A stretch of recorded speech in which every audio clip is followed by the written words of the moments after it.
Cedric just said, "Is John singing?" I don't know what that means. Ha ha ha. I was. Not. I'm singing some crap at the start while we're just waiting. But not tonight. We are just a little bit delayed, which is actually because you're live, you're going to get this. It's a benefit in that we stuffed it up at the start. But that's all good because we're going to go in 3, 2, 1. Hang on. I'm just about to stuff it up again. All right, here we go. 3, 2, 1. This week on the Adobe Video CHiNWAG, we speak with Adobe Australia's Alwyn Hunt about 3D and immersive. We'll start to explore AR and more, like building abundance by skilling with substance. And let's not forget about the virtual set. Join the live stream with John Barrie, Paul Murphy and Alwyn Hunt this Wednesday at 7 p.m. Melbourne time.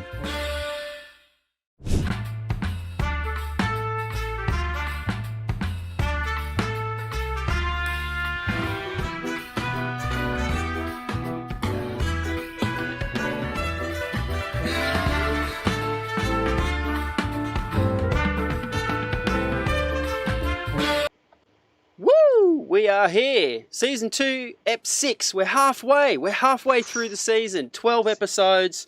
I'm just going to go straight in. We've got Alwyn Hunt as our guest and Paul Murphy, our co-host. Paul, hello. How are you, mate? I'm good. Happy St. Patrick's Day. I've got my Guinness here just to celebrate. Alwyn, how you doing? Yeah, I'm excellent. Thanks, mate. I've also got my beer celebrating St. Patrick's Day, so we're on point. Very good. Anyone else there in the live universe? You got your drinks. It is St. Pat's Day. I do have a Guinness warming over in the corner there, so I might do a sneaky cutaway and go and grab it at some point. So, Alwyn, tonight's all about you, buddy. It's the Alwyn Show. Life. Now, give us a little bit of backstory here. Show. Give us a little bit of backstory about your evening. What almost happened? Because I'd set this up and we were all good to go, and then... Yeah, and just in classic Alwyn style, he almost mucked the whole thing up. I just actually flew back in, which we were talking offline about with Paul, just about how strange it was actually flying interstate, and that was my first one. But I had a mate's birthday up in Noosa, and I decided at the last minute that I would pop up and surprise him for a couple of days. And I thought that I'd be able to get away with doing the live stream up there, but then realized that my flight and everything just clashed with the whole thing. So I actually ended up booking another flight back early because I didn't want to let JB down. No one can let JB. He would never let me live it down. So I was like, I got back in about an hour ago, I think it was. Yeah, no, I wouldn't have let you live that down at all, not for 1 second. And while we had that cutaway, I went and got my sneaky drink. Nice. So what temperature is a Guinness meant to be then? Since I'm drinking a cold one, which I hear is culturally inappropriate. Well, so it should be room temperature, shouldn't it? It should be, like a room temperature. It's not meant to be warm. But you said it was warming up. Oh, I see. Because I had it in the fridge, you see. Right. And I got to admit, I'm not going to be doing labels and stuff, but... the bottled version is quite fizzy, which is not how a stout or Guinness, especially, is supposed to be. So anyway, that's a little tip for you punters out there. Alrighty, cool. For those of you who are on the live stream, could you just sort of pop in and give us a sense of whereabouts in the world you are? Whereabouts in Australia or overseas? If you're popping in from overseas, that'd be awesome to know while we continue on with the show. So, Alwyn, I'd like to get you to give us a bit of a background on who you are, where you've come from, how you became part of the Adobe family, which is fairly recent. But yeah, if you could just give us a little bit of background on your position with how you became part of the 3D immersive world, sort of, give us that history. Yeah, it's a long story, so I'll give you the short version of it. But I grew up in deep south of the South Island of New Zealand, where this sort of technology wasn't even being taught at school. So I actually left school and I did an apprenticeship as a chef for a number of years, where I trained for 3 years, and then ended up overseas in London, and I was working at Michelin star restaurants with Gordon Ramsay and Jamie Oliver and the likes. But during that whole process, what I loved about it was the creative aspect of it. And I think, for me, working in those sort of high pressure type kitchen environments taught me a lot of things. Taught me how to manage time, taught me how to, multitask, taught me, like a lot of life skills. But when I came back to Australia, for me, like I said, it was the creative process. So I really wanted to get more into that. And I actually, even in the cooking side of things, I specialised as a pastry chef, where I got more into food art and did margarine sculptures and chocolate sculptures and so forth. And I actually used my food art to create a portfolio to get me into art school. And during that journey in art school, I got introduced to sort of doing photography, and that's when Photoshop and early stage sort of photo manipulation was taking place. And then I seen a course on 3D animation that was being offered in Sydney, and I begged, borrowed, and saved money to get on that course. It was one of the first courses in Sydney at a school called Computer Graphics College that was on William Street as you head up to King's Cross there. And I just threw myself in the deep end. I didn't know the front end or the back end of a computer. I was way in over my head. But I loved what I've seen this documentary, and it was about Toy Story and all the rest of it, and I loved that idea of being able to create this sort of artwork in a computer environment.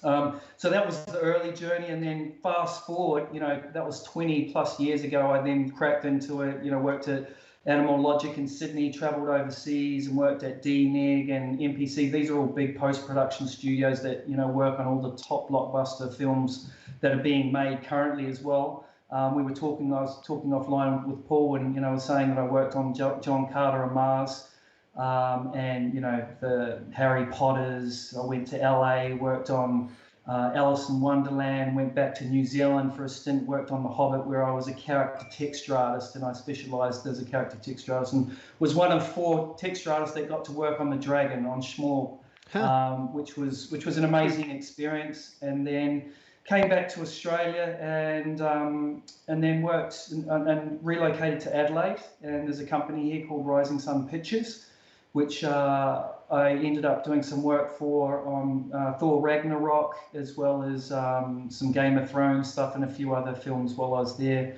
So that was kind of my journey into visual effects. On the other side of that, I started a company called The Rookies, which is all about helping young people get into creative industries like visual effects, like games, like architecture, visualization, immersive, jobs as well. So The Rookies has been going for over 10 years, and we had Algorithmic, which were previously the owners of Substance. Algorithmic were a big sponsor of ours, so I knew the team quite very well actually, and I ended up doing some work for them while I was running The Rookies at the same time.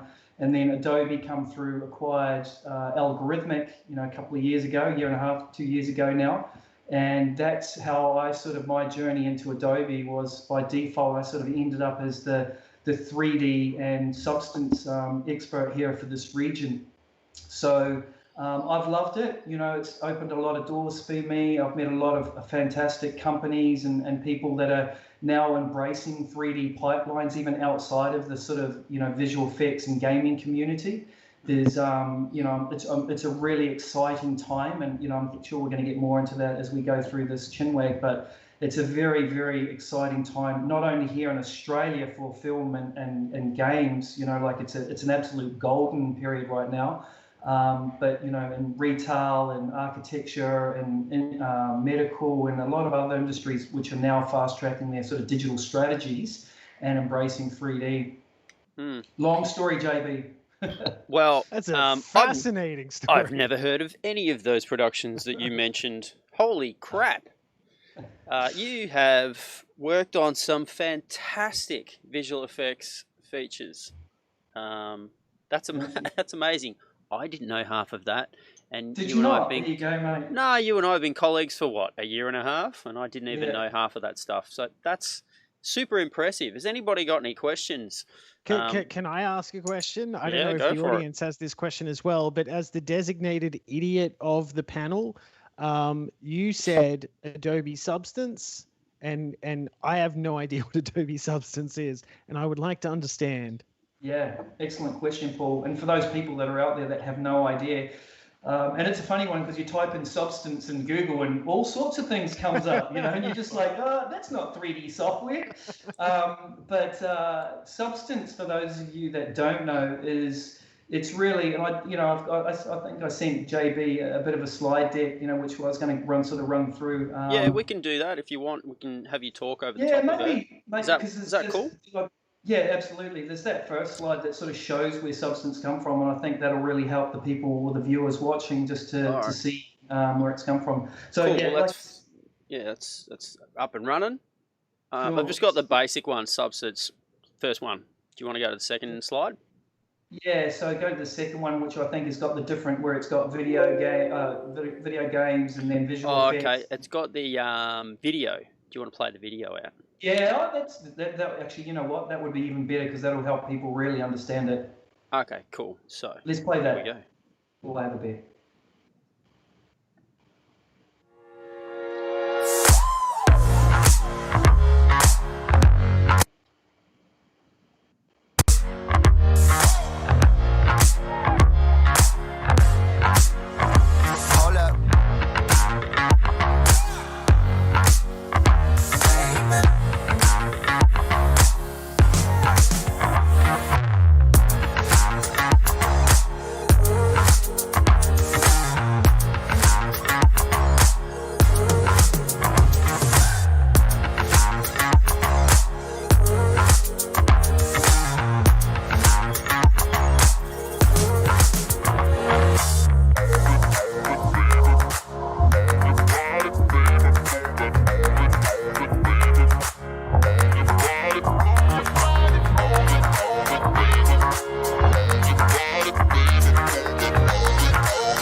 Wow. Apologies. I kept clicking on another little thing outside of PowerPoint and then it would pause. I was like, so I've got to go back and turn it back on. Okay. It seemed to play pretty smoothly. Wow. Yeah.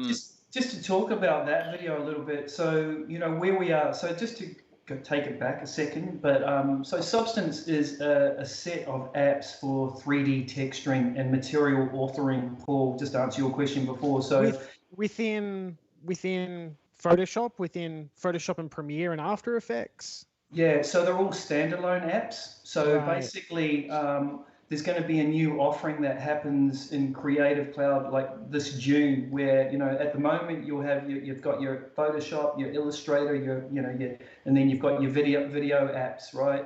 There's going to be another offer, which is going to be your 3D and immersive tools. So inside that, you'll have Dimension, which we currently have. We'll have the Substance app. So we've got Substance Painter, Substance Designer, Substance Alchemist. And so when I talk about Substance Painter, it's kind of like Photoshop for 3D.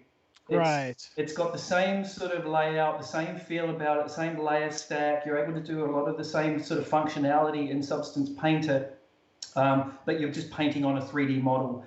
And then we have Substance Alchemist. So that is an app that you can take a photo from, the internet. You can take a scanned material. You can take yourself on your own smartphone a photo of any material, like any sort of material. I guess if you wanted to do a brick wall, you take a photo of that. You can drag that into Alchemist and be able to create a 3D material out of it. Now, it's really smart technology in the way that it creates it. In the old days, you would take, get an image, bring it into Photoshop, have to try and tile it. And make it seamless. Exactly, seamless, right? You would offset it and offset it again and then clone and all that sort of palaver. Yeah. Alchemist allows you to be able to drag a photo in it, and it does all that for you. Oh, and then I love that. What it does, it splits out the color, the roughness, the bump detail. So it actually does all this really hard work for you.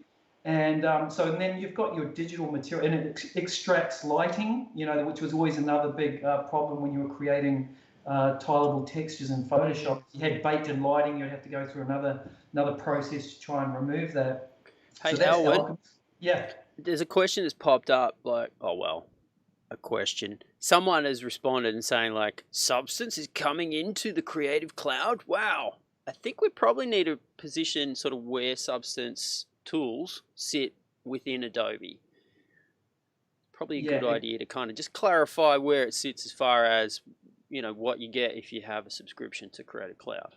Yeah, so it's going to be a separate offering. So it's, you're going to have Creative Cloud, and then you're going to have another stream of 3D and immersive apps, which will be, you'll have to pay for, separate extra on top of. And there's going to be, a few different combinations of maybe you only need to use the 3D painting tools and you don't want the full suite sort of thing. So there's going to be, a number of different options that people can select and choose from. But don't be mistaken that, hey, if you've got Creative Cloud, then it's going to unlock all these sort of 3D apps for you. So it's going to be a separate offering with a separate sort of charge on top of that. But essentially, that's how it works now. When you think of Substance, you're actually paying separately from all the other apps. So it's just merging and rebranding, so it all sits in that sort of ecosystem.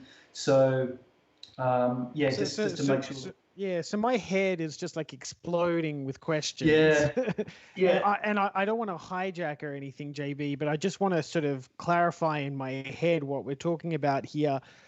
Is this what you're describing in terms of the separate apps, that sounds like a unique approach to sort of classical 3D modeling.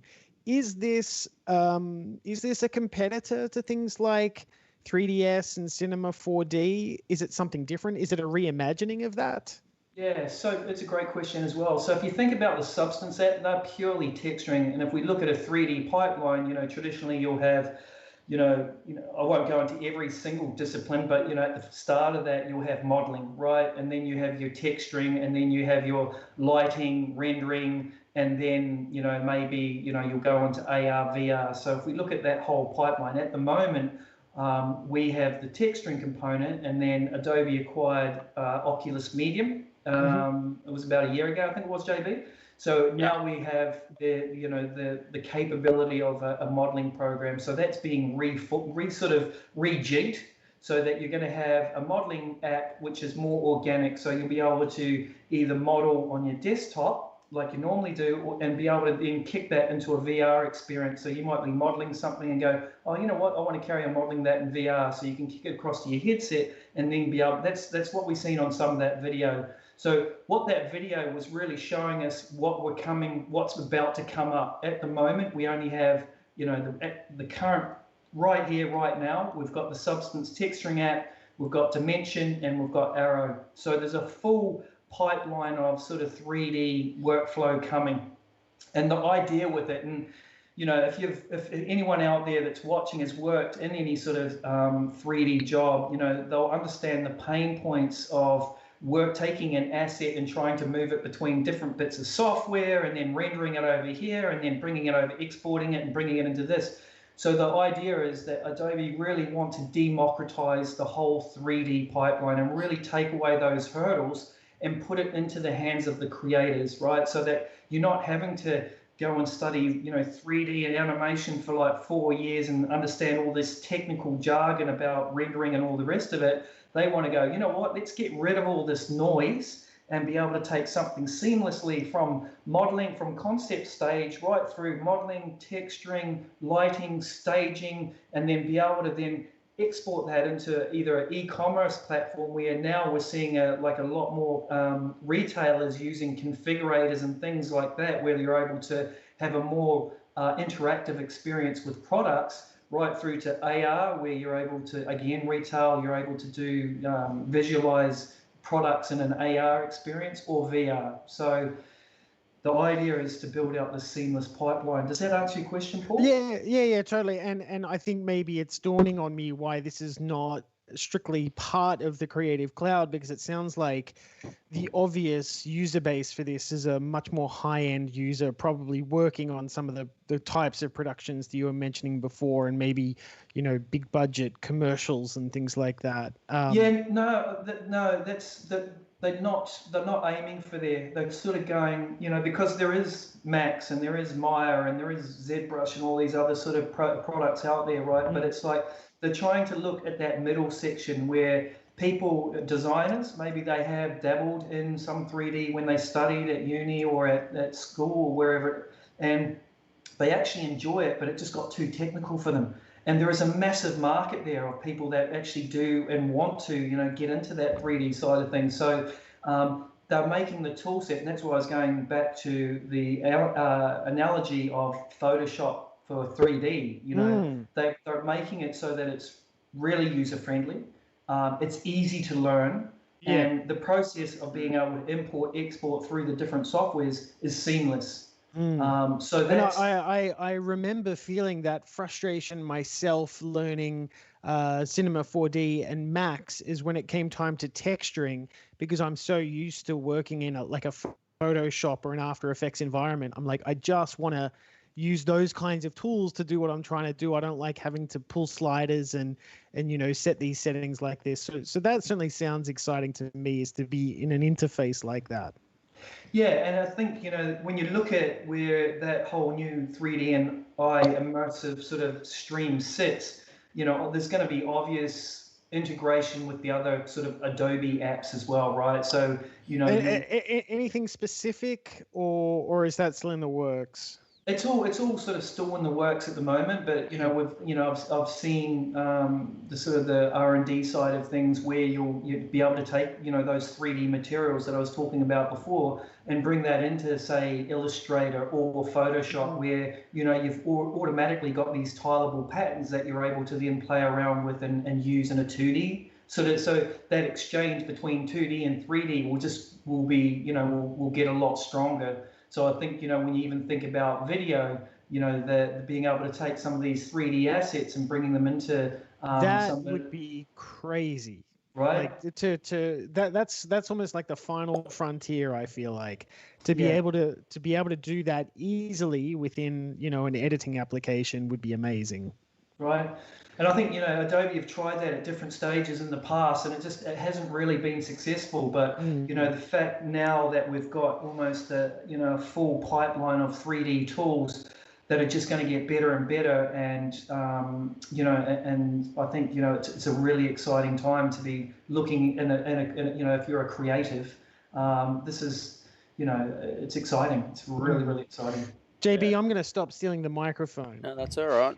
It's all good. So while you guys were explaining, Alwyn was explaining stuff, I actually was selectively going through the slide deck and presenting what I felt was the most relative slide for sort of where you were talking and showing some of the materials and things like that.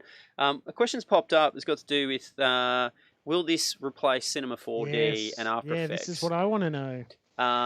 As far as like Cinema 4D inside of After Effects. And I think my understanding of it, and correct me if I'm wrong, and I'm wrong sometimes, this really is about the texturing more so. It's not a modeling app in its own right, or one of the apps the apps don't have a modeling component. It's more about the manipulation of how things look rather than designing a model.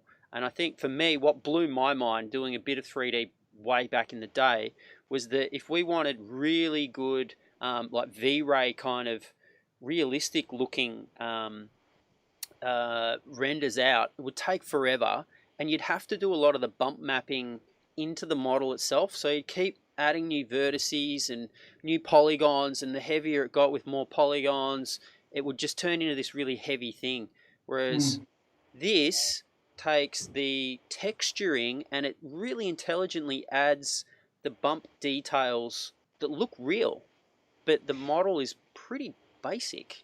Is that, have I kind of got that right? It did feel like there were moments in the video where you were adjusting the shape of a model, like bumping out contours or something like that. Yeah, so just to touch on your point there, so I'm going to go back to something you said right at the start, JB, which, yes, Substance is a set of texturing apps, but with the new offer that's coming out in June, there will be a modeling app as well, right? So that is going to be Shaper. That's cool. That's going to be, and when you say, is it going to replace Maxon? You know, the idea is, we're not trying to replace 3D programs. We're just giving people another option, and I think Substance has an amazing integration with all, with Max, Maya, Unreal Engine, with Maxon, Cinema 4D. So it has a really good integration with all DCCs. So that, and I don't think Shaper will never be as sophisticated as something like a ZBrush, for example. Like what you're doing, it's a bit more of an organic sculpt, and the tools will, obviously be modified along that journey as well. But it's definitely not going to be as sophisticated as something with like your point before, Paul. It's not going to be high end. It's going to be for creatives that go, hey, you know what? I just want to do something like this really, really quickly, and I can do it in this Adobe product, and it's got all the tools that I need, that I don't have to go away and do a 3-year degree to try and understand it, right? So it's kind of like ideation. It's just that immediacy of being able to go, oh, hang on, let's try some things out before we really go in and like commit. Because doing 3D is always a long. That's wait. You have to wait. Yeah. For it to sort of come out exactly how you want. And I think, is that sort of that space where the Substance tool set's starting to sort of really creep in on people who are in post-production, kind of spreading their wings a bit and getting a bit more into the 3D and immersive stuff, being able to be part of that process of ideation, trialing, and just getting some ideas out quickly. Yeah, exactly. So it's like, hey, you know what? I'm already in this ecosystem of Adobe tools. Maybe I don't have to go and now get a license of a 3D program and try and learn that, right? It's just kind of like, I'm here, let's give it a crack. Actually, it's really easy to learn. It's not as hard as I thought it was going to be. Oh, awesome. Now I can move it into the Substance world where I can texture this thing, high resolution textures.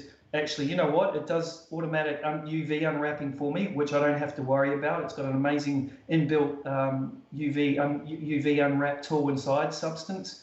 Okay, cool. Now I can export it to where? Oh, actually, I do want to go to Maya, or I do want to go to Max Cinema 4D, or actually I want to go to Unreal Engine. So you've still got that option where you go, actually, no, I still want to stay in the Adobe world, and I can do these these high res renders inside Stager, right? Which is going to be, Stager is going to be Dimension, but on steroids. So it's getting a complete overhaul. It's going to have a ray tracing renderer. It's going to be world class.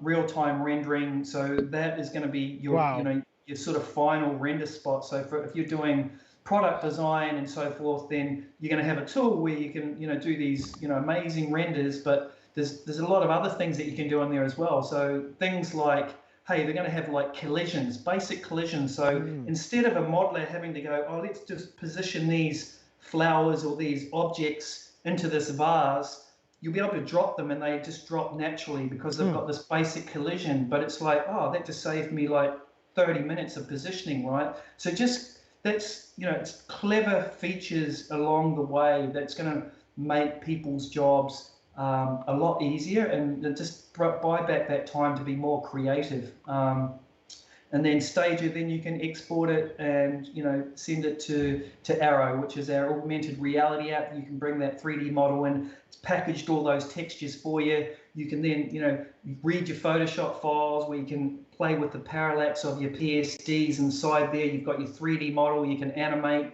You can bring that whole experience to life for in an immersive sort of world as well. Can you tell us a bit more about that? I feel like we just sort of flitted past that, and that was really interesting. Are there any slides you reckon they're going to be like really good indicators of sort of help people envisage what you're talking about that I might be able to show? For Arrow? Yeah, through the slide deck somewhere. Probably not. Probably, I don't think I put anything in for Arrow, but like Arrow, you can download for free through the App Store now onto your phone and start playing around with, and you'll understand it very, very easily, Paul. So like if you can just, and I was doing it yesterday actually, because this morning in Noosa when I was up there having breakfast, my mate's and he's into interior design, and I was like, mate, imagine this product, this app that you could take to a client's home and go, hey, here's what your cushions, the ones that you're not sure about that you're looking at in the shop, but this is how they're going to look on your couch, right? And you can pre-visualize all of his products that have been categorized and digitized, and he can bring them down and be able to visualize it in a client's home. So sorry, because I am an idiot. Are we talking about like visualizing them like I'm doing that and I'm seeing them through my phone, like live through my phone? That's amazing.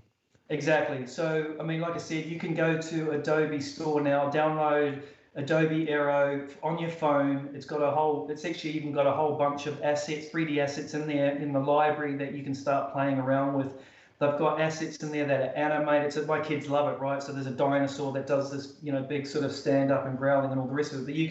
But it scans, the floor or your ground plane, and then basically maps that 3D model onto it. So you can, just be able to start playing with 3D, and you can scale, and like I said, you can animate. It's a really, really cool app. So we're saying Adobe Aero, is that what we're saying? Like an aero bar? Only Australians would understand that, right? AERO? Okay. Exactly. That's correct. Exactly. It's in beta on the desktop as well, actually. I'm just showing the Creative Cloud desktop app. Are you serious that it's going to scan the space for where the floor is? Yeah, so it goes through and maps the actual ground plane. Why isn't everybody playing with this right now? It sounds amazing. Well, there's a lot of people moving into this space. I'm going to start downloading it now while we're talking. All right, what about Android? Tell us about Android. Not everyone's on an iPhone. Yeah, that actually, you know what? That just dropped about 2 weeks ago. So Arrow for Android is now available. So I feel like I'm part of the club now. There you go. You're not missing out. Cool. All right, we've got a few questions. Let's just rip back through these questions. Can any of this stuff eventually get placed directly inside of Premiere Pro? Would love it. My guess is probably not. Wow, JB, eh? What do you reckon, Alwyn? You've seen behind the curtain. Can you give us any indication that there might be interest in that particular workflow? Yeah, you know what, I think, first and foremost, it's building out this 3D pipeline that I'm talking about and trying to make that as seamless as possible. But, behind the scenes, there's a lot of stuff going on with integration with the further Adobe apps, right? So I would definitely say never. I wouldn't say never, JB. I think I didn't say never.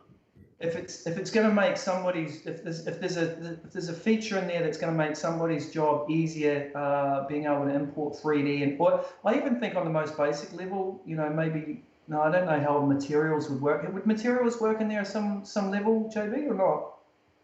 I mean, I feel like if you could get it into Premiere for something as basic as like texturing 3D text, I reckon that would just go nuts in Premiere. Well, then that would be definitely an avenue that we would explore, especially if you've got libraries already open up. You can see how it would work, right? You've got using the same material all the way through that's being shown in your library, drag drop. You've got it there, so. I feel Yeah. like it would be as simple as that. If Premiere was to announce like 3D textured text, Yeah. like everybody would want it. And actually, I don't think I've really put a big enough spotlight on Substance Source. JB, I don't know if you want to open that up in your browser, but it's a Now, web-based let's material see. library. Is that starting with, let me see, what's the first slide of that one? Oh yeah, here we go. Well, it's down the bottom, right? Yeah. I got it. You got it. So Substance Source is our web-based material library. I think we're almost up to, there was a new drop that happened overnight. So basically they release materials every month. These are high quality materials done by an internal team. They work with various industries to make sure that they meet specifications. These are literally drag and drop materials. And I tell you, every time there is a new drop, I, even as an industry expert, am gobsmacked with the quality, the attention to detail. It's just unbelievable. And this really, for me, going back to my journey in visual effects when I first stumbled on Substance, was the game changer for me, was seeing these material libraries that were standardized, right? So in the old days, it's almost when we talk about tileable textures in Photoshop, Paul, when I talk about texturing in visual effects, it used to be very convoluted. You'd texture something and then it would go to the next department and they would go, oh, you need to change this texture, it would come back, and there'd be this endless loop. With Substance materials, you're able to standardize materials, right? So when I talk about materials, I'm talking about, surface detail, right? So it might be, the fabric on my t-shirt, it could be the metal on my chair or the leather on my chair, whatever it is. This is a material. So these material presets are what you find in Substance Source. And then inside that, from this one material, I'm able to adjust things like color, the specular value, the bump detail. I'm able to layer on top of that. So maybe I want to put a logo, maybe it's got some embossing or whatever it is, but I'm able to keep layering on top of that. And being able to standardize materials for a team, when you're a team of people, it improves the workflow tenfold.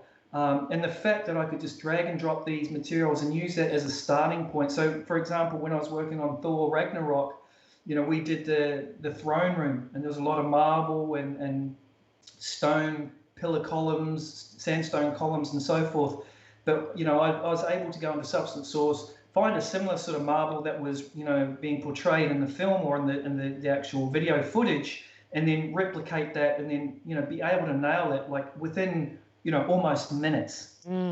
Which in the old days I'd have to go through and try and create that marble, tile it, then look dev it, and all this world that just took a lot of time. But the fact that I could grab a material and it had all the correct properties of that material. So what I mean by properties is lighting reacted correctly to it. So that's another big issue about materials not reacting correctly in 3D lighting, right? So it just so what's making these decisions behind the scenes? Is this machine learning, or is this just very clever algorithms that are doing this? Yeah, so great question again. This is the what they call the PBR workflow, which means physically based rendering. So essentially, just in layman's terms, that means they're creating materials that work in real life lighting. So everything, when you work in Substance Painter or you're using HDRI images, like HDRI images, that is driving the lighting. So if there's any color information, it's actually the surface is reading that, the HDRI and being lit correctly.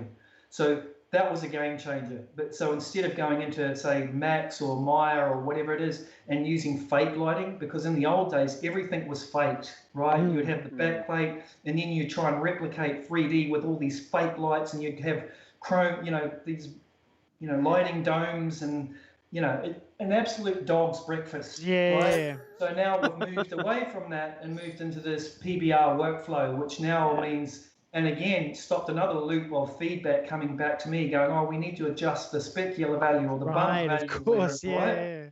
So as a texture artist, you're just kind of stuck in the middle getting all this feedback and go, oh, we need to adjust. And then if you're working in a big team and everyone's doing their specular maps or bump maps differently, it was just an absolute minefield. Right? But if you standardize that one material and go, okay, here's the marble that's going to be used in the throne room for Ragnarok, and I'm giving it to all my artists, then they're adding dirt and dust and whatever other bits and pieces they need to add on top of that. But at least it was physically correct, and you knew once it moved down to the next stage that it was going to be in the right ballpark when it comes to lighting that 3D material.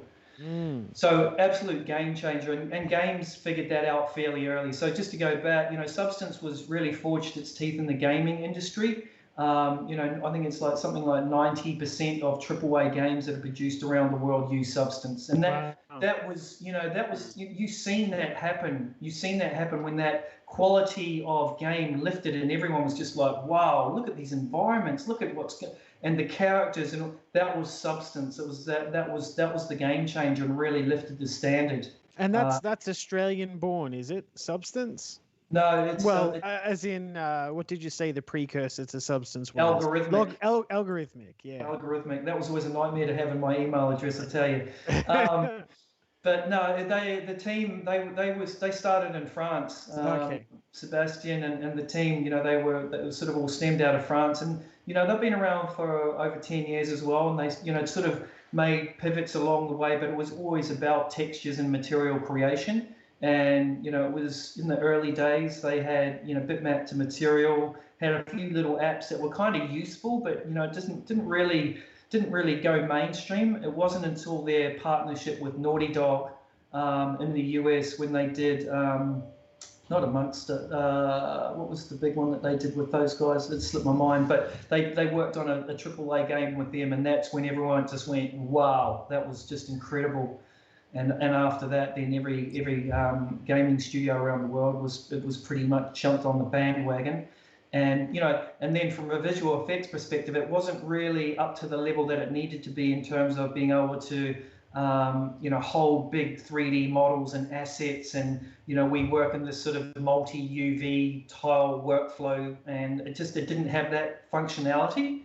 But once that came through a few years ago, then most visual effects companies now have jumped across to Substance, to the tool set there. But it's only going to get bigger, better. Even some of the video footage at the start, you're seeing the procedural nature of modeling now as well. So I don't know if people have worked in Nuke or in Substance Designer, but it's all node based. You're collecting nodes and connecting to get an end result. So think of that, in a modeling sense, where you go, okay, I've got the shape, and now I want to be able to extrude it, and then it's a fully procedural workflow, but in a modeling context rather than an organic sculpting context. So, which is really, really exciting as well. I've seen some early days of the R&D behind that, and yeah, very, very powerful. So I might steer this conversation towards the whole virtual set concept, right? Because that's starting to explode. It began with Mandalorian. I'm going to open Aero. Well, yeah, just downloaded it. There you go. Good on you. You can do a demo.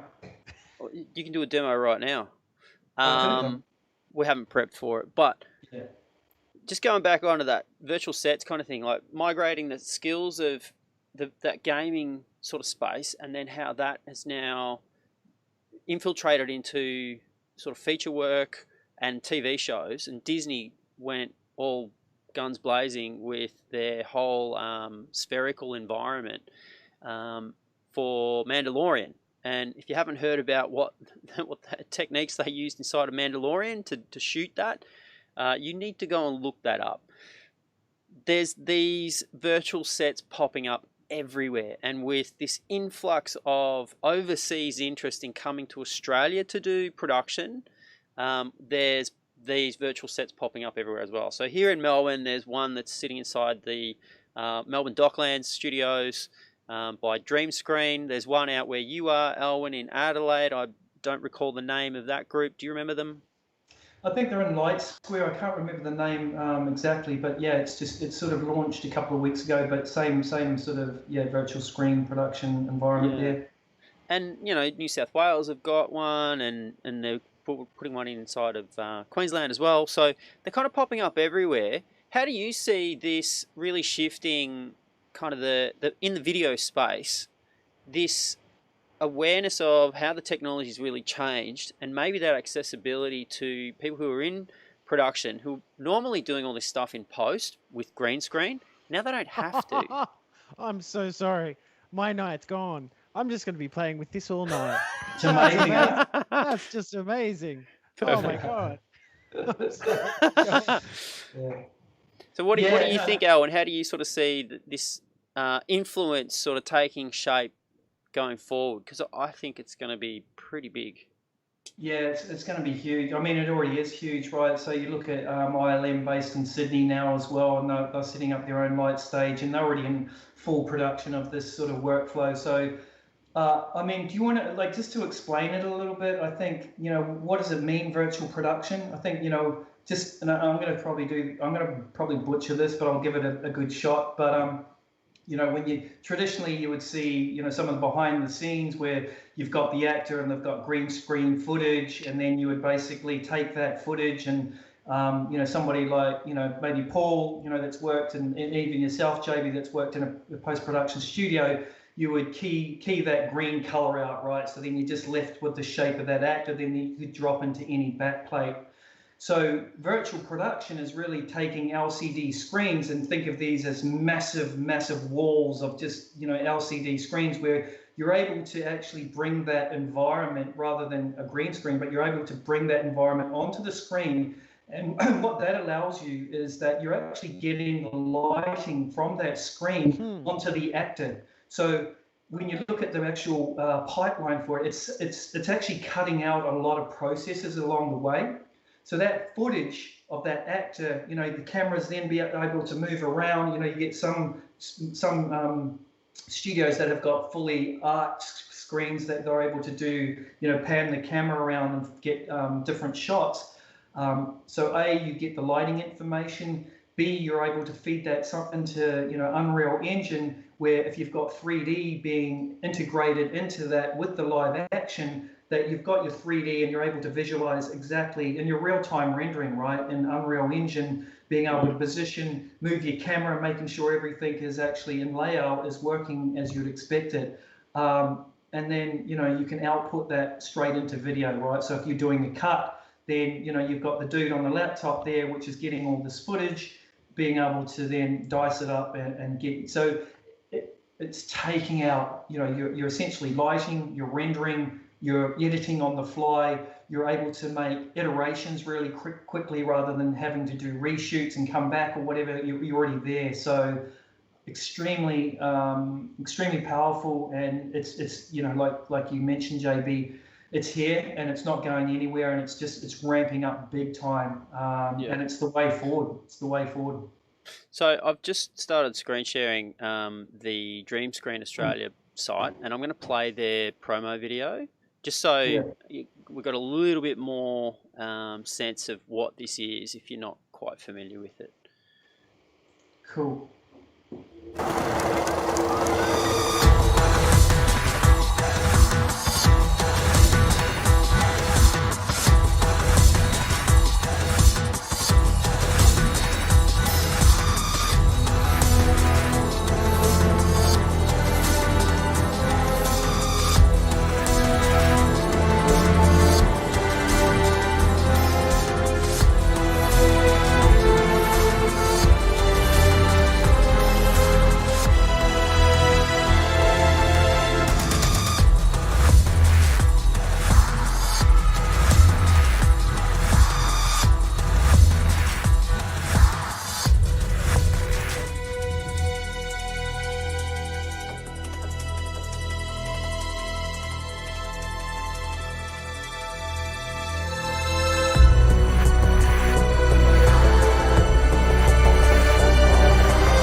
pretty crazy, right? The amount of stuff that you can kind of do using this sort of wraparound screen tech in order to Add skeletons create to a these scene.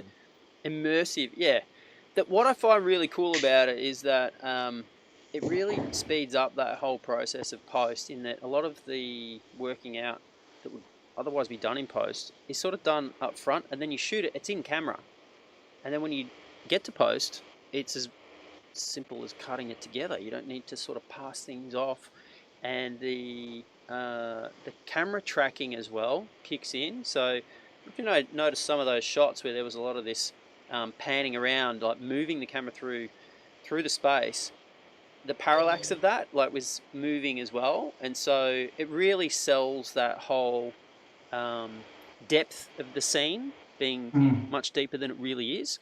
I just find this technology absolutely fascinating. The problem with green screen is you get leakage, right? You get that wraparound tone of the green screen. This gives you the wraparound tones of the scene. Yeah. And you can always see it when a color grader has had to desaturate skin tones, because you know they've had a problem with spill on the set. Yeah, exactly. And I think I just posted in the chat there actually on YouTube. It's a real, and I discovered it the other day, but it's a really great breakdown of the actual process itself, and he runs through it, and it's one of these YouTubers that he's done an exceptional job of explaining it. So if anyone's still really interested in the process and how it works, then I thoroughly recommend watching that. Cool. We do have a few minutes left, although we did start a little bit late. Alwyn, did you want to show anything in particular? I mean, you mentioned the whole Photoshop-like experience of using some of the substance tools. Did you want to at least give people a sense of that familiarity? Go, that's what it looks like. Okay. For those who are new to it. I actually think playing the video, the one at the start again, and then people will go, oh, now I get it a little bit more, because it actually, when you watch that video, you'll see the journey that we're about to go on with the sculpting tool, with the integration with the further Adobe ecosystem. It actually, I think it'll make more sense for a lot of people. I think that's without complicating things even more. I think that would probably be a good solution. All right, sweet. Well, I'll set that up. Because it's a pretty sick video as well. Good mix. Good audio mix. The music. I was actually dancing away in the background. It was so good. You got to listen to it with headphones. It's very good. It's very. It has a lot of depth and character. Righto, we'll play that one, and then we might just run through some questions, and then we'll wrap it up. So let's play this one out, and I'll try not to click on anything and screw it up. Yeah. Okay. 3, 2, 1.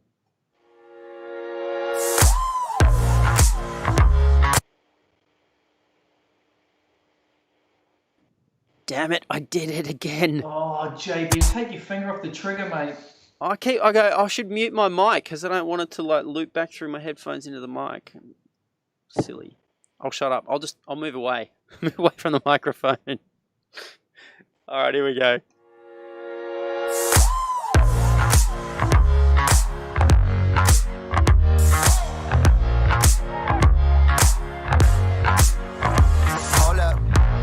I can't help but dance.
Love it. So good, that video. So good. I'm so sorry. Just I clicked it out again. ah. Not that anyone noticed though. Maybe it was like a timed well with the beat or something. It like had a little, I don't know, pause moment. Anyway, Yeah. I think we'll wrap it up there. You know what I love about that video, because you can see the potential and where it's all going, right? Like in terms of the 3D aspect and the greater Adobe app ecosystem, and it's just, and even from an e-commerce perspective, having that that 3D model that you've then got on your website that you're able to then it's just a full end-to-end pipeline. I every time I watch that video, I'm just like, wow, that's impressive, and you're not jumping between all these different 3D programs or texturing tools or 2D apps. It's all there. Yeah, it is pretty cool. That video does sort of encompass a lot of the different touch points that if you're making stuff, it doesn't have to be video, like it can be just still images, because it's the same technology being utilized. And if anything, if you're into video and you're into sort of the 3D side of things, it's a whole other skill set that you could be leaning on for work in the future, where a lot of this stuff is becoming more and more part of what people require. Everyone's becoming this content creator. Content can be anything. Video people can be doing image related stuff and design related stuff, 3D stuff, VR, AR stuff. It's all sort of merging into one sort of blob of content. Which I find that fascinating, that the world is kind of shrinking, but also that means it's expanding, because there's so much more content that's required these days. And I don't think there's any dry up of work if you got the skills, but you got to put in that investment. Well, that's the sort of stuff that we see, from an Adobe sort of altitude as well. Like, when you look at all these other industries that are now embracing 3D, right? So, like I touched on at the start of the show, there's a massive push in retail now, because when you think about sustainability and not having to do loads and loads of samples to come up with a final design, you can actually do that all in 3D now, be able to iterate really quickly like we've seen with the materials, but there's just this huge amount of wastage that's not happening anymore, and also there's, because of the situation with COVID overseas, the traditional catwalk and these sort of more traditional avenues for showcasing a lot of this stuff is just not around. So they're having to figure it out. And when you look at the VFX world, where they're already doing digital doubles, which are unrecognized, you can't distinguish between what is real and what's not. You've already got simulations with clothes. All the technology is there. It's like them looking at this fashion industry that now are embracing that, going, actually, we can do this in a much different, in a much more economical and optimized way if we just embrace this 3D side of things. So there's a real movement going on in retail right now. But even in architectural visualization, what was sort of like, you see architectural firms that have got this workflow which is very, very old and dated, and customers now are expecting more. They want to be able to pre-visualize what these developments are going to look like, both internally, externally, what materials, what they want to be able to make their own choices, and to be able to do that in a 3D way, in a virtual reality way, it leads to greater sales and all that sort of stuff. But it's just a much more immersive experience for a lot of people. Even from an ecological standpoint as well, and now that everything looks so real, you don't need these materials to be made in order to sample. Like, you can be making these decisions extremely accurately, doing it through a digital way, and then it just eliminates so much waste.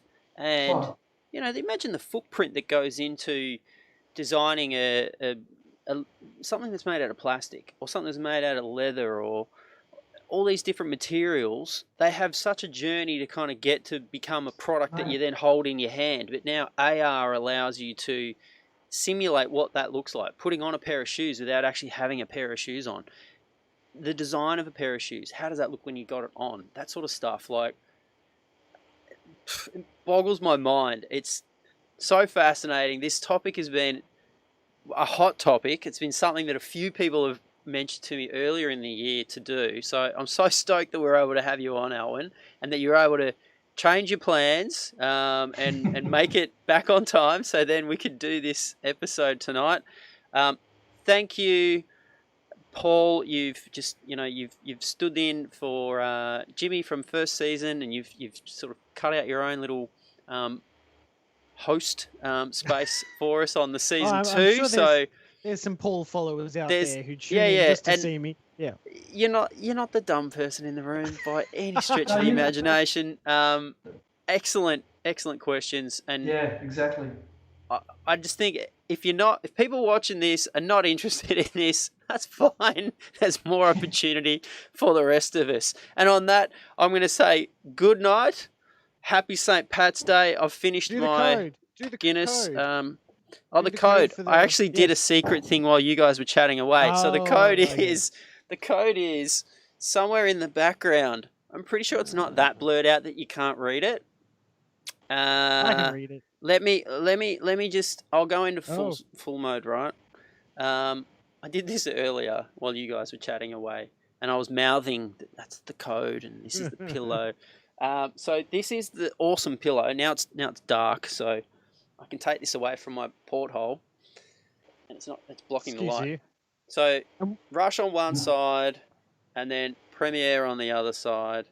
Excellent quality pillow. I'm not going to have a nap on it now because it's part of the giveaway. So each week, what do we win if we guess the illustration behind Alwyn? Yeah, it's a good question. Let's see. We've got a couple of minutes left. Let's see who knows what that poster is from. Not a lot of time to Google Images that one. Not a lot. Let me just get this back up here. So maybe okay, I've got Alwyn and Paul up on screen. Merch. I'm pretty sure I know what it is because, well, I heard the discussion earlier. That way. Here you go. Yep. Has anyone got it in the chat? I don't know. There's a bit of a lag, so we've got to wait a little, about 20 seconds.